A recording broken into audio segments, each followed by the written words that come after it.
नम्र निवेदन। त्वमेव माता च पिता त्वमेव बन्धुश्च सखा त्वमेव विद्या द्रविणं त्वमेव सर्वं मम देवदेव।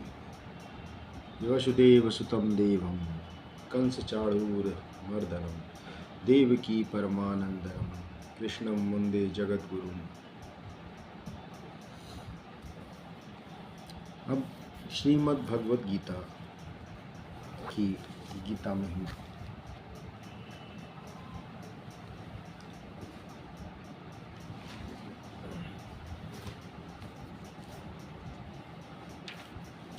श्रीमद् भगवद गीता साक्षात भगवान की दिव्य वाणी है। इसकी महिमा अपार है, अपरिमित है। उसका यथार्थ में वर्णन कोई कर नहीं सकता।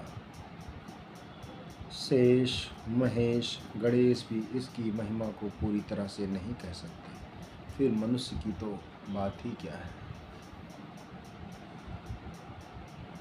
इतिहास, पुराणों आदि में जगह जगह इसकी महिमा गाई गई है, परंतु जितनी महिमा इसकी अब तक गाई गई है, उसे एकत्र कर लिया जाए तो भी यह नहीं कहा जा सकता कि इसकी महिमा इतनी ही है। सच्ची बात तो यह है कि इसकी महिमा का पूर्णतया वर्णन हो ही नहीं सकता। जिस वस्तु का वर्णन हो सकता है वह परिमित कहाँ रह गई, वह तो परिमित हो गई। गीता एक परम रहस्यमय ग्रंथ है। इसमें संपूर्ण वेदों का सार संग्रह किया गया है। इसकी रचना इतनी सरल और सुंदर है कि थोड़ा अभ्यास करने से भी मनुष्य इसको सहज ही समझ सकता है, परंतु इसका आशय इतना गूढ़ और गंभीर है कि आजीवन निरंतर अभ्यास करते रहने पर भी उसका अंत नहीं आता। प्रतिदिन नए नए भाव उत्पन्न होते ही रहते हैं। इससे वह सदा नवीन ही बना रहता है एवं एकाग्र चित्त होकर श्रद्धा भक्ति सहित विचार करने से इसके पद पद में परम रहस्य भरा हुआ प्रत्यक्ष प्रतीत होता है।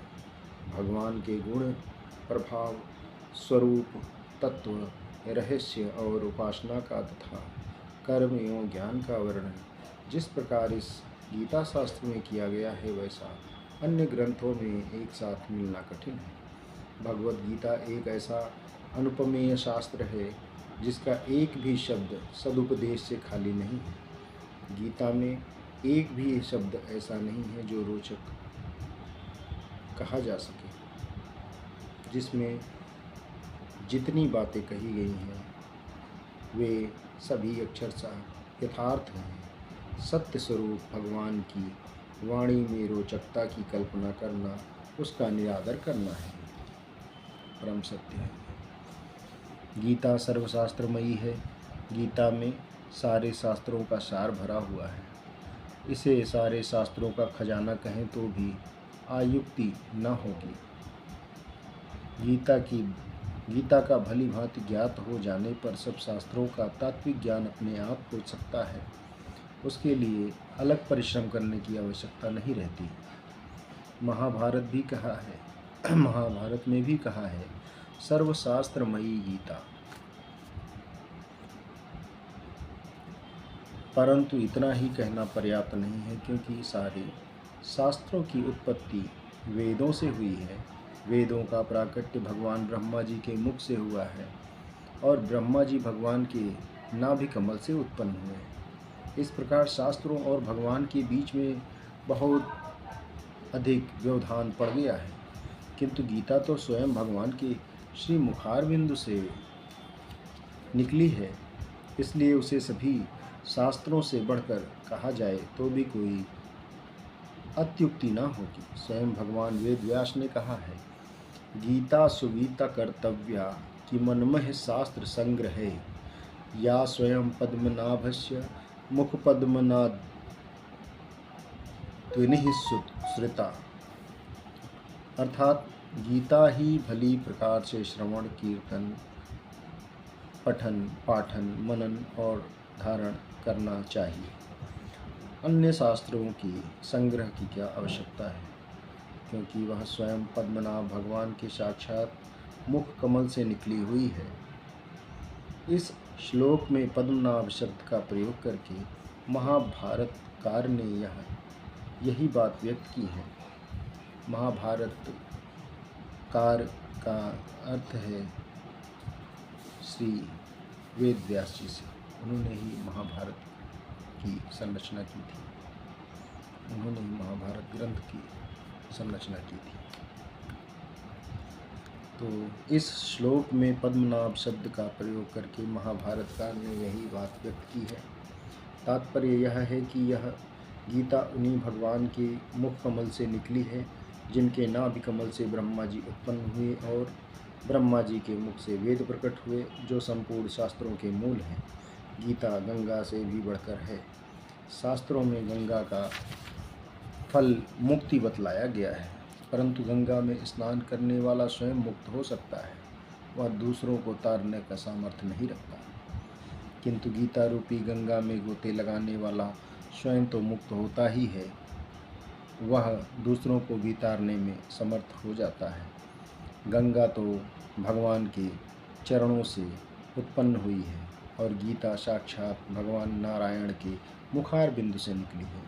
फिर गंगा तो जो उसमें आकर स्नान करता है उसी को मुक्त करती है, परंतु गीता तो घर घर में जाकर उन्हें मुक्ति का मार्ग दिखलाती है। इन्हीं सब कारणों से गीता को गंगा से बढ़कर कहते हैं। गीता गायत्री से भी बढ़कर है। गायत्री जब से मनुष्य की मुक्ति होती है, यह बात ठीक है, किंतु गायत्री जब करने वाला भी स्वयं ही मुक्त होता है, पर गीता का अभ्यास करने वाला तो तरन तारण बन जाता है। जब मुक्ति के दाता स्वयं भगवान ही उसके हो जाते हैं, तब मुक्ति की तो बात ही क्या है। मुक्ति उसकी चरण धूल में निवास करती है। मुक्ति का तो वह सत्र खोल देता है। गीता को हम स्वयं भगवान से भी बढ़कर कहें तो कोई अत्युक्ति न होगी। भगवान ने स्वयं कहा है, गीताश्रये हम तिष्ठामि, गीता में चोक्तमं गृहं, गीता ज्ञानमुपाश्रित्य श्रीलोकान् पालयाम्यहम्। अर्थात मैं गीता के आश्रय में रहता हूँ। गीता मेरा श्रेष्ठ घर है। गीता के ज्ञान का सहारा लेकर ही मैं तीनों लोकों का पालन करता हूँ। इसके सिवा गीता में ही भगवान मुक्त कंठ से यह घोषणा करते हैं कि जो कोई भी मेरी इस गीता रूप आज्ञा का पालन करेगा वह निस्संदेह मुक्त हो जाएगा। यही नहीं, भगवान कहते हैं कि जो कोई इसका अध्ययन करेगा उसके द्वारा मैं ज्ञान यज्ञ से पूजित होऊंगा। जब गीता के अध्ययन मात्र का इतना महात्म्य है, तो जो मनुष्य इसके उपदेशों के अनुसार अपना जीवन बना लेता है और इसका रहस्य भक्तों को धारण कराता है और उनमें इसका विस्तार एवं प्रचार करता है, तो उसकी तो बात ही क्या है। उसके लिए तो भगवान कहते हैं कि वह मुझको अतिशय प्रिय है। वह भगवान को प्राणों से भी बढ़कर प्यारा होता है। यह भी कहा जाए तो कुछ अनुचित न होगा, भगवान अपने ऐसे भक्तों के अधीन होते हैं। अच्छे पुरुषों में भी यह देखा गया है कि उनके सिद्धांतों का पालन करने वाला जितना उन्हें प्रिय होता है, उतने प्यारे उन्हें अपने प्राण भी नहीं होते। गीता भगवान का प्रधान रहस्यमय आदेश है। ऐसी दशा में उसका पालन करने वाला उन्हें प्राणों से भी बढ़कर प्रिय हो, इसमें आश्चर्य ही क्या है। गीता भगवान का श्वास गृह है, हृदय है और भगवान की वांगमयी मूर्ति है, जिसमें हृदय में, वाणी में, शरीर में तथा समस्त इंद्रियों में एवं उनकी क्रियाओं में गीता रम गई है। वह पुरुष साक्षात गीता की मूर्ति है। उसके दर्शन, स्पर्श, भाषण एवं चिंतन से भी दूसरे मनुष्य परम पवित्र बन जाते हैं। फिर उसके आज्ञा पालन एवं अनुकरण करने वालों की तो बात ही क्या है। वास्तव में गीता के समान संसार में यज्ञ, दान, तप, तीर्थ व्रत, संयम और उपवास आदि कुछ भी नहीं है। गीता साक्षात भगवान श्री कृष्ण के मुखारबिंद से निकली हुई वाणी है।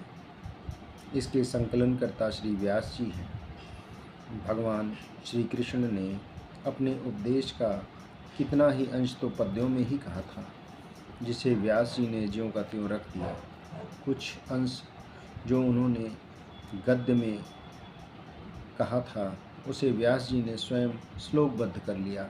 साथ ही अर्जुन, संजय और धृतराष्ट्र के वचनों को अपनी भाषा में श्लोकबद्ध कर लिया और इस 700 श्लोकों के पूरे ग्रंथ को 18 अध्यायों में विभक्त करके महाभारत के अंदर मिला लिया, जो आज हमें इस रूप में उपलब्ध है।